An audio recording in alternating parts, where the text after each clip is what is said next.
नमस्कार मित्रांनो, पुन्हा एकदा तुमचं स्वागत आहे इन्फो मराठी 24 या यूट्यूब चॅनलवर। मित्रांनो, EPS 95 पेन्शनधारकांसाठी एक अत्यंत महत्त्वाची बातमी घेऊन आलेलो आहे। बातमी आहे EPS 95 पेन्शनवर खासदारांनी लोकसभेत केला सरकारचा पराभव। मित्रांनो, काय आहे या बातमीमध्ये आपण नक्की बघूया, पण त्याआधी जर तुम्ही आपल्या चॅनलवर नवीन असाल तर चॅनलला सबस्क्राइब करून बाजूला दिलेल्या बेल आयकॉनला नक्की क्लिक करा। व्हिडिओ जर कामाचा आणि महत्त्वाचा वाटला तर व्हिडिओला लाईक करून आपल्या मित्रपरिवारासोबत नक्की शेअर करा।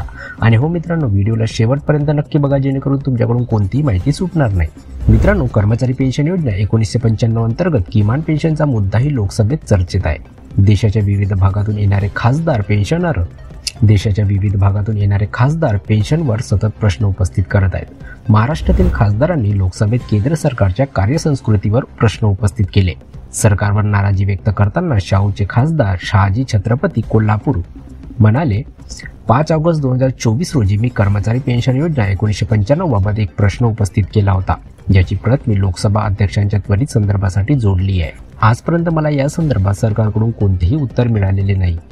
EPS 1995 पेन्शन योजना 75 लाख पेन्शनधारकांसाठी जोडलेली आहे आणि पेन्शन वाढवण्यासाठी पुरेसे पैसे आहेत।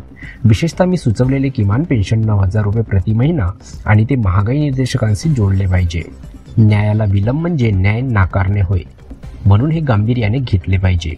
दरम्यान औरंगाबादचे खासदार संदीपनराव आसाराम भुमरे म्हणाले की राज्य आणि केंद्र सरकारद्वारे चालवल्या जाणाऱ्या विविध मंडळे, महामंडळे, युनिट्स आणि उपकंपन्यांमध्ये काम करणाऱ्या कर्मचाऱ्यांनी त्यांच्या सेवा कालावधीत पेन्शन फंड EPS 95 साठी 417, 541, 1250 रुपये योगदान जमा केले आहे, जे OPS, NPS आणि UPS पेक्षा वेगळे आहे।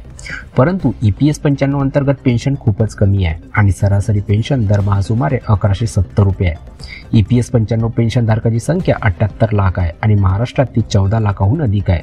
ते महागाई दराच्या अनुषंगाने वाढत नाही, त्यामुळे पेन्शनधारकांना अडचणीचा सामना करावा लागत आहे आणि ते अत्यंत गरिबीत जगत आहेत। अध्यक्ष जगदंबिका पाल यांनी सांगितले की मी सरकारला या योजनेअंतर्गत पेन्शनला वाढवण्याची विनंती करू इच्छितो।